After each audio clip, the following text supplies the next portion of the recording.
Assalamualaikum warahmatullahi wabarakatuh. Saya Misi Dwi Suryani. Pada kesempatan saat ini saya akan mempresentasikan analisis saya mengenai video virtual pembelajaran dalam mata kuliah komunikasi organisasi, yaitu tentang prinsip-prinsip dan hambatan-hambatan dalam berkomunikasi. Untuk saat ini merupakan kelanjutan video virtual pembelajaran pada pertemuan sebelumnya, yaitu kita akan menganalisis lebih jauh prinsip-prinsip komunikasi dan hambatan-hambatan dalam proses komunikasi, dimanapun yang pada akhirnya jika dibiarkan, hambatan-hambatan ini justru yang mengidentikan terjadinya miskomunikasi. Tidak hanya berakibat kepada diri sendiri sebagai personal, melainkan bahkan kepada komunikasi lembaga sekalipun. Yang pertama, komunikasi adalah proses simbolik. Lambang atau simbol adalah sesuatu yang digunakan untuk menunjuk sesuatu yang lain berdasarkan kesepakatan sekelompok orang. Misalnya kita memasang bendera sang merah putih di halaman rumah kita pada saat memperingati 17-an. Nah, di sana orang-orang melihat bahwasanya orang tersebut memiliki jiwa nasionalisme untuk kehormatan dan kecintaannya kepada negara. Lambang juga termasuk salah satu dari kategori tanda. Tanda di sini bisa kita contohkan dengan rambu-rambu lalu lintas yang ada di jalan raya, yang mana rambu-rambu lalu lintas ini menunjukkan adanya masjid, tanda stop, tanda dilarang parkir, adanya tempat makan, adanya dan selain-selainnya, dan ada juga menunjukkan kondisi jalan, misalnya membelok, menanjak atau menurun. Nah, sebenarnya lambang di sini tidak memiliki makna, tapi kitalah yang memberi makna kepada lambang tersebut. Karena makna sebenarnya ada di dalam kepala kita, bukan terletak pada lambang itu sendiri. Yang kedua, setiap perilaku mempunyai potensi dalam berkomunikasi. Karena kita tidak dapat tidak berkomunikasi. Kita tidak dapat tidak berkomunikasi. Tapi bukan berarti setiap perilaku adalah komunikasi. Cobalah Anda meminta untuk seseorang tidak berkomunikasi. Itu amat sulit.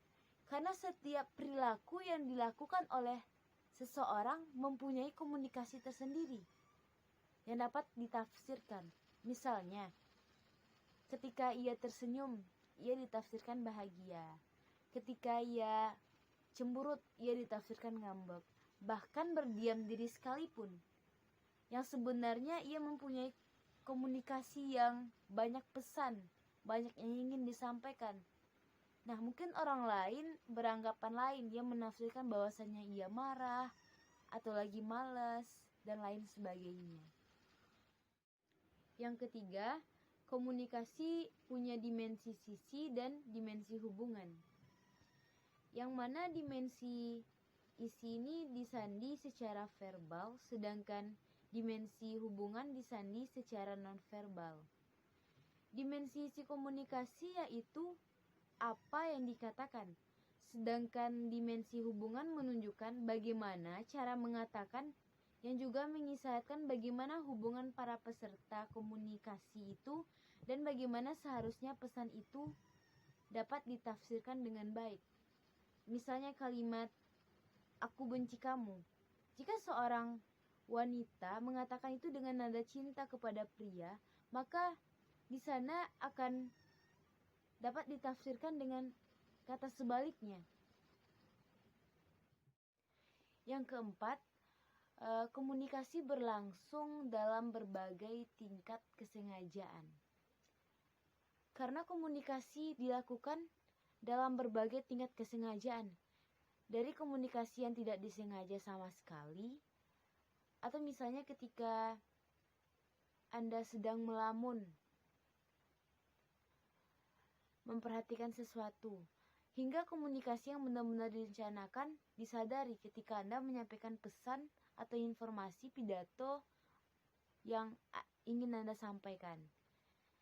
Karena membatasi komunikasi sebagai proses disengaja adalah menganggap komunikasi sebagai instrumen, seperti dalam persuasi.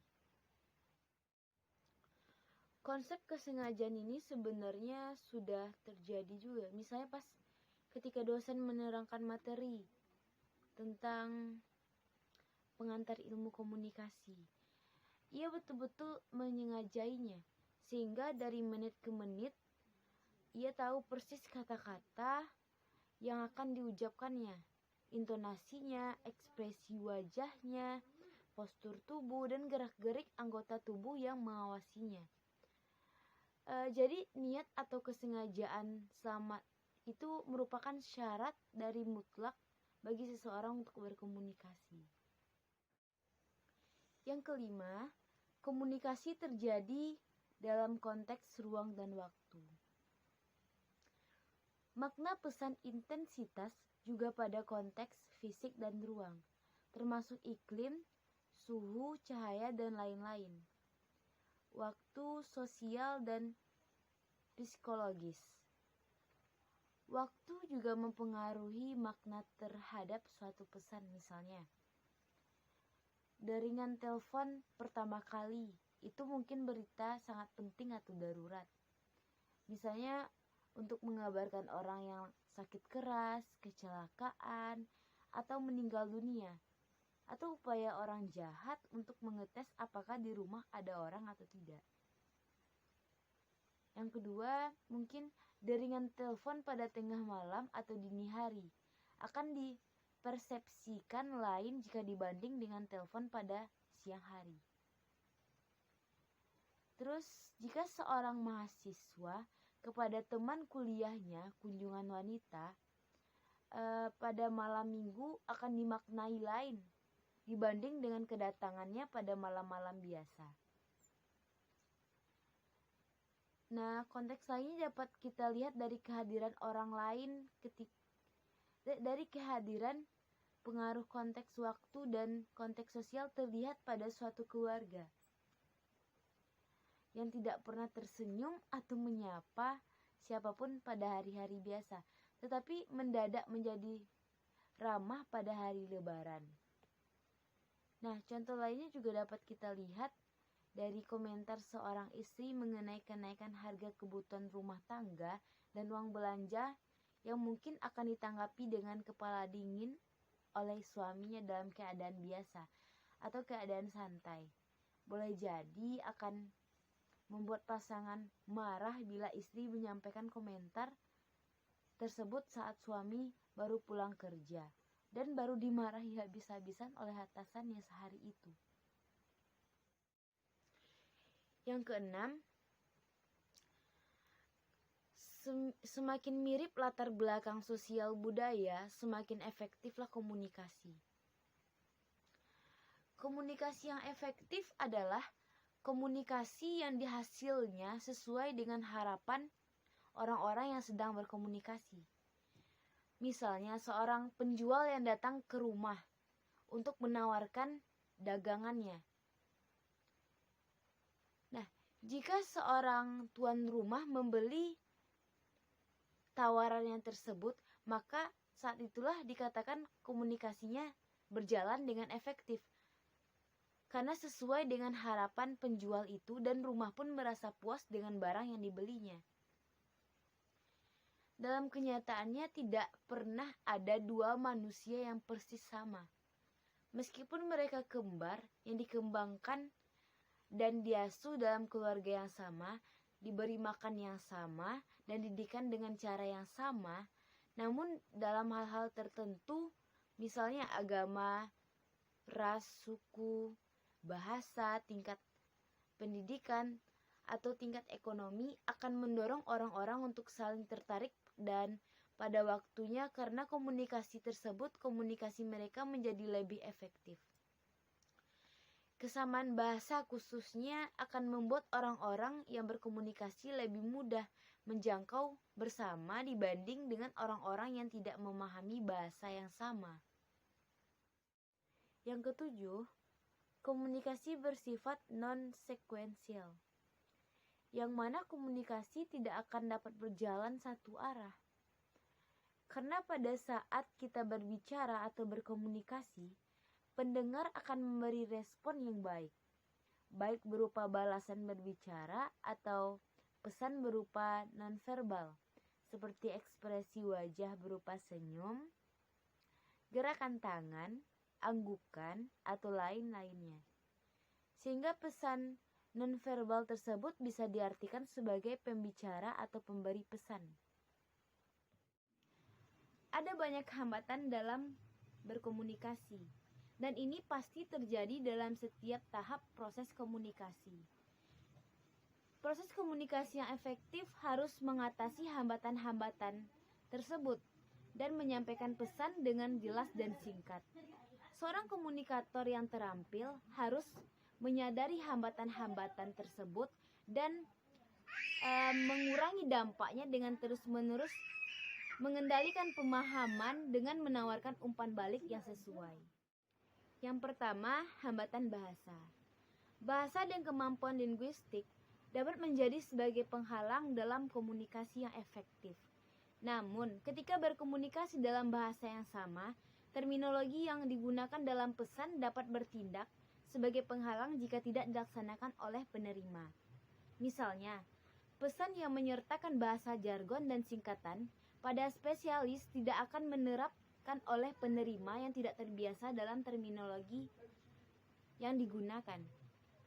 Bahasa sehari-hari dan ekspresi kedaerahan dapat disalahartikan atau bahkan menyerang. Yang kedua, hambatan psikologis. Keadaan psikologis komunikator akan memengaruhi cara pesan dikirim, diterima, dan dirasakan. Sebagai contoh, jika seseorang sedang stres, nah kita melakukan komunikasi dengan mereka. Mereka bakalan tidak fokus pada komunikasi yang kita sampaikan. Dan pesan yang kita sampaikan tidak akan efektif. Untuk itu, sebelum kita berkomunikasi, kita harus mengetahui bagaimana keadaan psikologis pendengar atau lawan bicara kita.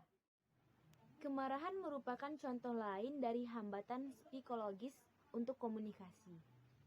Ketika kita marah, mudah untuk mengatakan hal-hal yang nantinya bisa kita sesali, dan juga salah menafsirkan apa yang telah dikatakan orang lain. Yang ketiga, hambatan fisiologis. Hambatan fisiologis terhadap komunikasi dapat diakibatkan oleh keadaan fisik penerima. Misalnya, penerima dengan pendengaran terbatas mungkin tidak sepenuhnya memahami isi percakapan yang diucapkan, terutama jika ada kebisingan latar belakang yang signifikan. Yang keempat, hambatan fisik. Contoh hambatan fisik untuk komunikasi adalah jarak geografis antara pengirim dan penerima.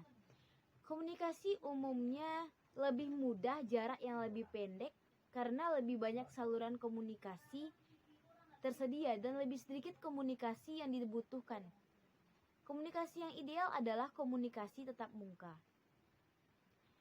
Meskipun teknologi modern sering membantu mengurangi dampak hambatan fisik, kelebihan dan kekurangan masing-masing saluran komunikasi harus dipahami sehingga saluran yang tepat dapat digunakan untuk mengatasi hambatan fisik. Yang kelima, hambatan sistematis. Hambatan sistematis untuk komunikasi mungkin ada dalam struktur dan organisasi di mana ada sistem informasi dan saluran komunikasi yang tidak efektif dan tidak tepat. Atau di mana ada kurangnya pemahaman tentang peran dan tanggung jawab untuk komunikasi. Dalam organisasi semacam itu, orang mungkin tidak jelas tentang peran mereka dalam proses komunikasi dan karenanya tidak tahu apa yang diharapkan dari mereka. Yang terakhir, hambatan sikap. Hambatan sikap adalah perilaku atau persepsi yang mencegah orang berkomunikasi secara efektif. Hambatan sikap terhadap komunikasi dapat diakibatkan oleh konflik kepribadian, manajemen yang buruk, penolakan terhadap perubahan atau kurangnya motivasi. Untuk menjadi penerima pesan yang efektif, Anda harus berusaha mengatasi hambatan sikap Anda sendiri. untuk membantu memastikan komunikasi yang lebih efektif. Untuk meningkatkan keterampilan komunikasi Anda secara keseluruhan, Anda perlu menyadari dan berupaya meminimalkan setiap hambatan komunikasi yang ada. Dengan mengembangkan kecerdasan emosional Anda akan menjadi lebih sadar tentang bagaimana berkomunikasi dengan orang lain dengan cara yang paling tepat dan efektif.